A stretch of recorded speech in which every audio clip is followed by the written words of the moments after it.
بسم اللہ الرحمن الرحیم۔ دوستو ناظرین السلام علیکم۔ دوستو فتح دمشق زنادین کے بعد دمشق کی طرف بڑھے امیر فوج ابو عبیدہ بن جراح رضی اللہ تعالی عنہ نے 3 سمتوں سے اس کا محاصرہ کیا۔ ایک سمت پر حضرت خالد بن ولید رضی اللہ تعالیٰ عنہ مامور ہوئے۔ 3 مہینے تک کامل محاصرہ قائم رہا لیکن کوئی نتیجہ نہ نکلا۔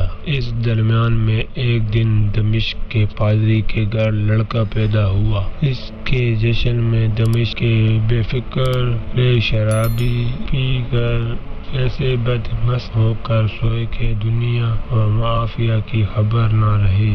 خالد بن ولید رضی اللہ تعالی عنہ دوران جنگ میں اکثر راتوں کو سوتے نہ تھے بلکہ فوجی انتظامات اور دشمنوں کے سراغ رسانی میں لگے رہتے تھے۔ ان کو اس واقعہ کی اطلاع ہو گئی، چنانچہ فوج کو یہ ہدایت دے کر کے تکبیر کی آواز سنتے ہی شہر پناہ کے پھاٹک پر حملہ کر دینا۔ چند آدمیوں کے ساتھ کمند ڈال کر شہر پناہ کی دیوار کے اس پار اتر گئے اور پھاٹک کے چوکیدار کو قتل اور اس کا کفل توڑ کر تکبیر کا نعرہ لگایا۔ تکبیر کی آواز سنتے ہی فوج ریلا کر کے انداز داخل ہو گئی۔ دمشق والے ابھی تک غافل سو رہے تھے۔ اس ناگہانی حملے سے گھبرا گئے اور حضرت ابو عبیدہ بن جراح سے صلح کی درخواست کر کے شہر پناہ کے تمام دروازے خود کھول دیے۔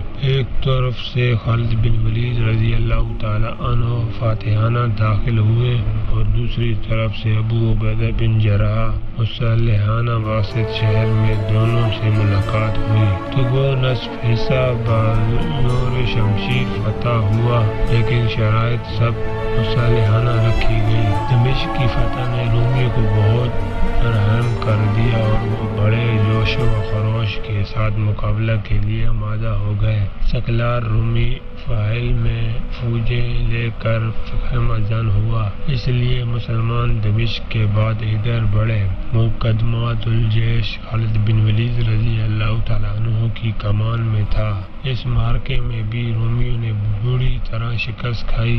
دمشق کا دوسرا معرکہ فعال کے بعد ابو عبیدہ رضی اللہ تعالیٰ عنہ اور خالد بن ولید رضی اللہ تعالیٰ عنہ حمص کی طرف بڑھے۔ یوں حنا کے کنیسہ کی وجہ سے یہ مقام بھی رومیوں کو ایک اہم مرکز تھا۔ ہرقل کو خبر ہوئی تو اس نے تو ضرباتری کو فوج دے کر مقابلے کے لیے بھیجا۔ اس نے دمشق کے مغربی سمت مرج روم میں پڑاؤ ڈال دیا۔ مسلمان بھی آگے بڑھ کر مرج روم کی دوسری سمت ٹھہرے۔ اس درمیان میں رومیوں کی ایک اور فوج شناس کی سرکردگی میں پہنچ گئی، اس لیے خالد بن ولید رضی اللہ تعالیٰ عنہ تو زر کے مقابلے کو بڑھائے اور ابو عبیدہ شناس کے تو زر نے مقابلہ نہیں کیا بلکہ دمشق واپس لینے کے لیے ارادہ سے آگے بڑھے۔ خالد بن ولید رضی اللہ تعالیٰ عنہ بھی عقاب سے اس کے ساتھ ہو گئے۔ دمشق میں یزید بن ابو سفیان موجود تھے۔ وہ شہناز کی آمد کی خبر سن کر اس کے رکنے کو نکلے۔